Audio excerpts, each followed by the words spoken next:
Welcome back, guys, to another Roundtable. My name is Adam. With me today, Victor, Hi, Wan. Rusmin, Hello. and I have a very special guest today. His name is Ryan Huang. He's from Money FM.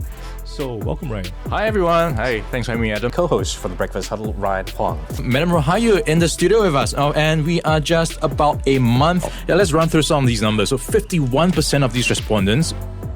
Money FM 89.3. Yes, so welcome to the Roundtable. Oh, it's not a round table, it's square. That's the first thing that you pointed out. But so this is our Roundtable. And I'm very happy to have Ryan here today because normally he's on the one on radio. Yeah. And Ryan is usually the one that's inviting us to his show on radio, and we kind of like give our own opinions about the news and stuff like that. But today, I'm happy to have you and be the ones, we're going to be interviewing you as well. I'm feeling the pressure. Normally it's me interviewing you guys. Now it's 3-on-1. So Yeah. I hope I can get out of this. A little bit, I don't know what you mean by that, but okay. All right, so I just wanted to have Ryan on the show because I think Money FM has been doing a great job, since we've been on the show ourselves. We know what it's all about. But I just wanted to, talk more about Money FM, talk about what Ryan does as well. So all of you on the show will get to know more about them. But before we dive into all of that, tell us a bit more about your background. Right, so I think I started my journalism career roughly 10 plus years ago. So I started with TV, so doing TV general news, moving on to sports, and then moving on to business news. And then from there, I moved on to a technology B2B site, going into tech research and just doing things I love, which is technology and also business. So from there, that gave me the latitude to explore long-form stories and also everything else that goes online. So that was the second part of the journey. And then from there, I went on to IG, which was where I did a lot of research for markets, talking to clients, holding workshops. And that also gave me the flexibility to do what I love. Anything that I wanted to cover or research into, I could. So that was a great learning experience for me at IG. And then from there on, pretty much I went into radio, Money FM. Okay. So you've been with SPH since 2017? Since the station started roughly 3+ years ago. So right at the start, I was there on the morning show together with the rest of the team. Okay. So I know your segments in the morning starts very early. We're going to talk more about that. But in a nutshell, tell us about, I think for those who don't know, tell us a bit more about Money FM and what it does. Right. So Money FM 89.3 is the first business and finance radio station, personal finance station. So what we aim to do is to inform, educate, and entertain. So pretty much helping people get out of speed with what's happening every day, like getting them informed what they need to know when they go to work. So what's happening around the world overnight, markets-wise as well as current affairs-wise, and also giving them some knowledge to invest, manage their personal finances. Okay. Yeah, I'm one of the listeners actually. I listen to Money FM very frequently. And one of the things that I really appreciate is actually Ryan inviting some of the experts in their field, right, to come onto the show and talk. Okay? Because you rarely get access to someone in the field, like aviation, for example. During the COVID lockdown last year, they actually invited someone to come to the show to talk about the whole supply chain issue related to aviation. So how is SIA coping with the greatest challenge in history of the group? And what are their plans to emerge from this pandemic stronger than ever? We find out more from Mr. Goh Chun Pong, Chief Executive Officer, Singapore Airlines. Mr. Goh, good morning. How are you? Good morning, Elliot. I hope you are doing well.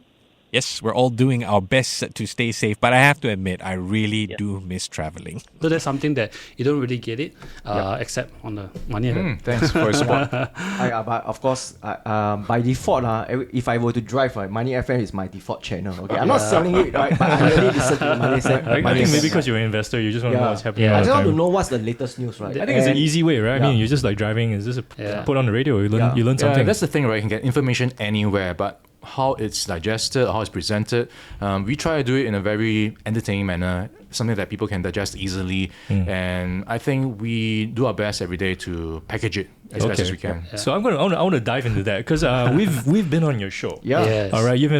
Ryan and his team have invited us many times, and if you check out our website, we do have a list of podcasts about on our radio as well.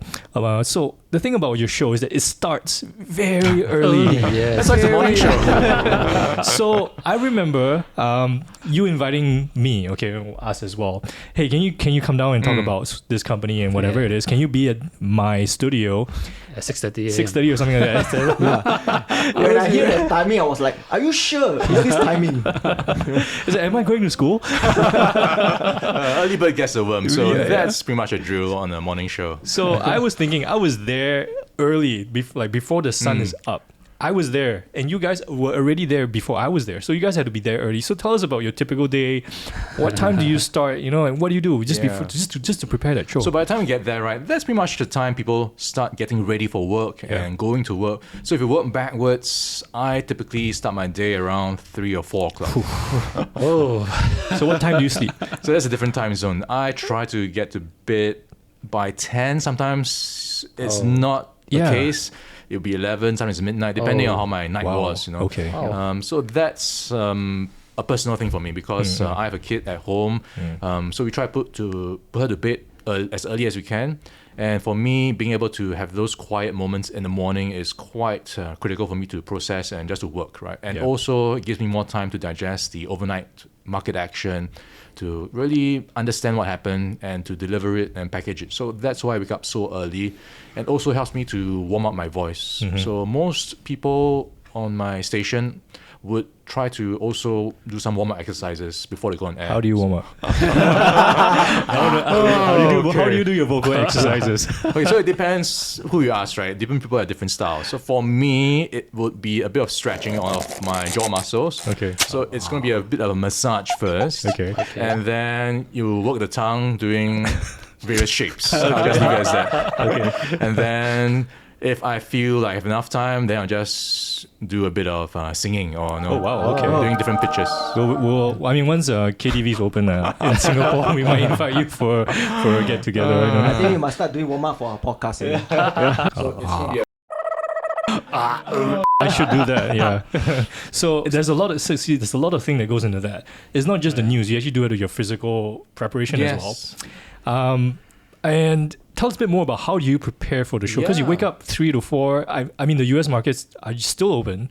I think there's a whole bunch of news that just happened overnight in the US and all that.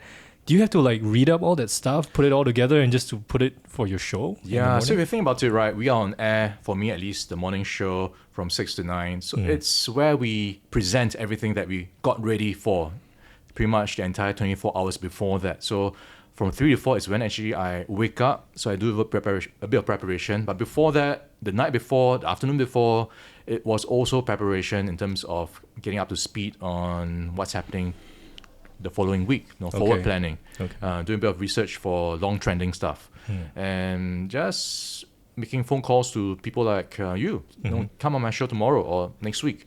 So a lot of the prep happens before the show, can be hours before, can be weeks before. So it's almost like rehearsing for a performance.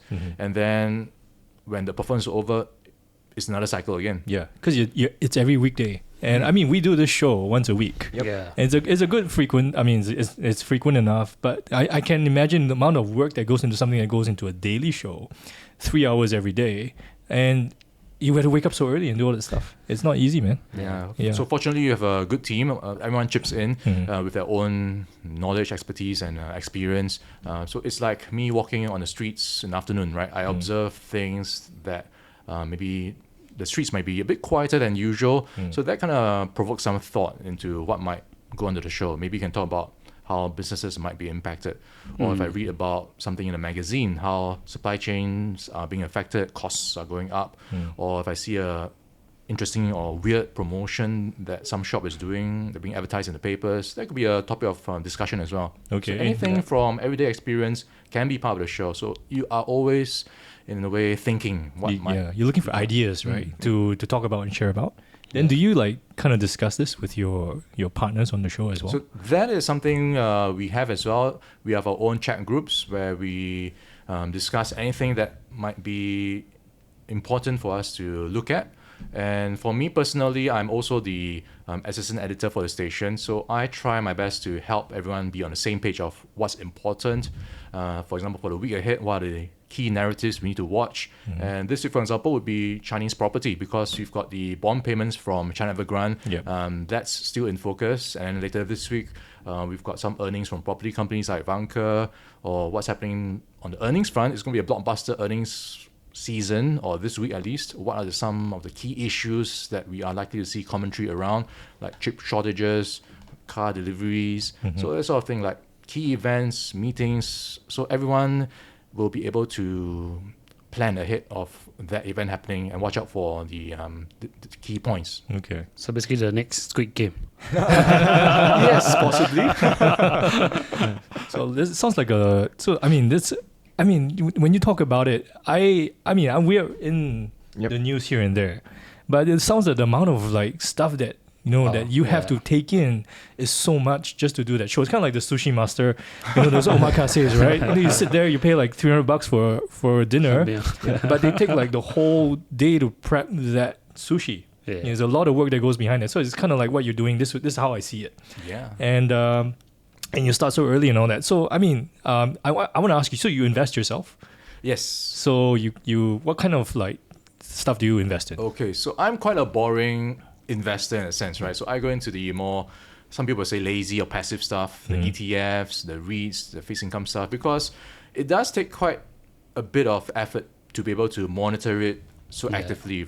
So that's the struggle I have in my lifestyle, because I have got a lot of other priorities and things to do, and that's something I try to autopilot as much as I can. Yeah. Okay. Yeah, I think that's the thing about investing. It's not that you have to be the next Warren Buffett or anything like that to be a master investor. It's just that about investing in a way that suits your goals and your lifestyle and makes sense for you. Because I think everyone should invest. How deep you want to go is really up to you. Yeah. Yep. Yeah. So I think the way you invest is very typical for a lot of Singaporeans actually. ETFs, easy to understand, dividend stocks and all that. Very boring is great actually. Yeah, when it comes to investing. It is super good. It's super good, right? Because if it's boring, means it's going to be stable, and a lot of people like that anyway. So when it comes to you don't want excitement in your investments. Yeah, not too much that I can't sleep at night. Yeah, correct. Yeah. Yeah, I always have this question: do you get affected by all the news that you read online with regards to your investment in ETFs? Sometimes there are a lot of prediction where people were trying to say, economists saying that the next crash is going to come. That actually reminds me of my younger days investing. When I would invest in a more so-called risky or exciting stocks, right, it would just leave me so nervous at night. I can't sleep. And then I think that gradually saw me transiting or gradually going into the more boring stuff. And on that point about all the information that I get, right, reading up on everything, it does sometimes give me an advantage because I can see the trends happening, connect the dots of what might be the next big thing, who's applying for what licenses, or who might be in the running for this and that. So that kind of gives me the heads up or what's happening around the horizon. Yeah. But at the same time, there's so much of it that you're digesting. It can be overwhelming if you don't figure out what you want to do. Yeah. So you have to have a plan almost. Take that first step. Otherwise, you're just reading every day and then reading every day. Next day, you're still reading. Without taking the first move, you're just going to be stuck, just reading and reading and reading. So there is that analysis paralysis that a lot of people should be aware of. And I think it all starts with being able to take that first step, commit to it, and build on that slowly. So it don't have to be perfect conditions, for example. For example, if you want to go for a run, you don't have to wait for perfect weather. Sometimes you might have a slight strain or cramp. You can still run. You don't have to wait for things to be perfect before you run, because things will never be perfect. Okay. So I think Ryan really bring out a very, very good point about his early years that he can't sleep well at night because he was investing in all those like very exciting news and all this, right? I think the thing about investing, like we always mentioned in this podcast, is that investing is all about getting a good sleep, right? If you can't sleep well at night, then what's the point of investing? Yeah, then your mental health is gonna suffer. Right? Yeah. It's like, what's gonna happen? So I think that's a very good point, you know. Yeah. So I think it applies more to you, because I think when it comes to the news and media, we're always thinking about or hearing news about the next big crisis or the crash. There's a lot of, you know what I mean? I think you know what the headlines are like. Yeah. Yeah. Because That's what makes the headlines. Right? People want to see worst case scenarios, what might happen. There's going to be a crash coming. Yeah. This could be the next Great Depression or whatever. So that makes the headlines. And I think that is what people click on. Okay. That really catches interest. And I think investors sometimes get distracted by that as well. And for me, I've been hearing about this correction coming around the corner for many years. I'm still waiting for it. Still waiting for it. So the thing is, they're all potential theories that might pan out. Okay. And it might not pan out. So that's the thing, right? You have to figure out when you want to take that first step, because that correction might not happen and you might just miss the boat. So it's very hard to time the market. So like they say, it's better to be in the market, timing in the market. Timing the market. Yeah. Versus timing the market. Yeah. So I think based on your experience, it seems like all that news is really just noise. All that fear is noise. It is noise if you don't know how to Filter interpret it. it or Yeah, filter okay. it or Yeah. make use of it. So Okay. that is the thing you need to note, or at least focus on your news sources, right? Just listen to Money FM. Okay. Or read the Fifth Person. You can read 100 websites at the end of the day, right? You just have to figure out which are the ones, the key ones at least, that you want to pay attention to. Yeah, maybe I can just share a bit of how actually I listen to Money FM. Yep. So every time I listen to Money FM, the main thing that I always focus is like when Ryan invite guests, that one I will particularly listen. Okay. Because I want to hear from different perspective. The second is every time when I hear news, right, I literally filtered the news. Right.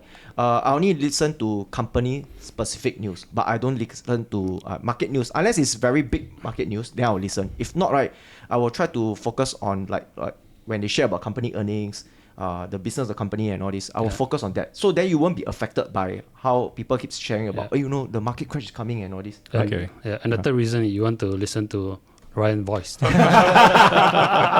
let me take my notes. It's all the vocal exercises and tongue exercises. Yeah, because they do updates on the company's performance and all this. I must say they did a pretty good job summary on what's going on in the market. Yeah. They highlight the key informations out there for investors like me to digest. I mean, if you don't have time to read news, and this is something that you can just simply tune into Money FM to listen. Not that I'm promoting, but I'm someone that actually listening a lot. We are user ourselves. Yeah. Right. Okay. So I think, what about COVID? I think, like you're saying, correction. You say the crisis never comes, but I think COVID was a real crisis that happened. How was it like running the show, doing the thing during COVID and all that? When you talk about COVID and markets, right, I still remember the days when there were 1,000 point swings on Wall Street, right? Yeah. And every alternate day is 1,000 point swings. And I thought, wow, things are really quite bad. And for some people, they saw it as an opportunity, right? And some people, they just let it go by. So that's the thing, right? You need to figure out what you want to do with your investments at the point. But going back to how COVID affected our operations, so like many companies, we had to work from home for some of our staff, but for us, we still have to do business as usual, going to the office because of the broadcast equipment mainly. Some of us could broadcast from home, so we tried that as well. But fast forward to today, we are mostly back in the office, and what's different about this time is because of the restrictions, we don't have guests in studio anymore. It's more phone-in calls. So that has a slight impact in terms of the being able to read your body language, for example, the chemistry. And that is the part I miss the most, the small talk before we go on air. And from that small talk, sometimes we can actually find out more and new angles. So that is a part that I hope we can get back soon. But for now, being able to call people here and there, I think we are getting used to it. And that also gives us actually more access to people who were not willing before to go all the way down. Go all the way down. At go 6 in on the air. morning. And even overseas experts as well. They're more open to doing phone calls. And I think that's the way people are adjusting now. It's okay to do this. We accept the this type of arrangement. So that's something I guess, a silver lining that's out of COVID. Oh, so you get more interviews nowadays based on that? We have more interviews in terms of, yes, people are more willing to Okay. just do online Zoom calls, for example, Yeah. and that translates into just being able to be more present. And for example, some of the analysts before this would not be willing to entertain us in the morning because they had to send their kids to school Yeah. and then go to the office and whatnot, but many of them are stuck at home, work from home. So they are available in the sense to talk to us. Okay. So they just like pick up the call and just do it. It's actually pretty easy actually. Yep. Yeah. So we've been on Yeah, the yeah, call. been as well. on- yeah, I think it's actually super convenient. Oh, so you've done both, right? How does it feel going on the phone and coming to the studio? Do you feel different? I still prefer to go to the studio, even though it's early in the morning. I feel like I feel like talking to you first before going Well, up. on the I air. still prefer to do it through the phone. Still in your pajamas. I actually prefer the phone as well. I mean, I see the thing about the interviews. I mean, our snippets are about 10 minutes. Right. But if you guys don't know, when Ryan's like prepping the thing with us, we also have to do our research. That's true. So the overnight and all that, we're doing our research just to produce that 10-minute snippet that we are doing on the show with you guys. Okay. So Next time I just call Victor back. You guys are... But yeah, so I'm happy to just do it on the phone. I'm happy to go down as well if you want to do it. Of course, anytime. But on the phone, it was really easy to, it's really convenient as well. Yeah, and I was happy to just do it with your team as that well. comes with its own technical issues as well. Sometimes we... I got cut off. Yeah, so I was doing sharing my opinion on Apple at the time. And I was on the iPhone. You should have mentioned that. I did mention it to Elliot. So and he said, "Oh, better not say that then." They must have been listening.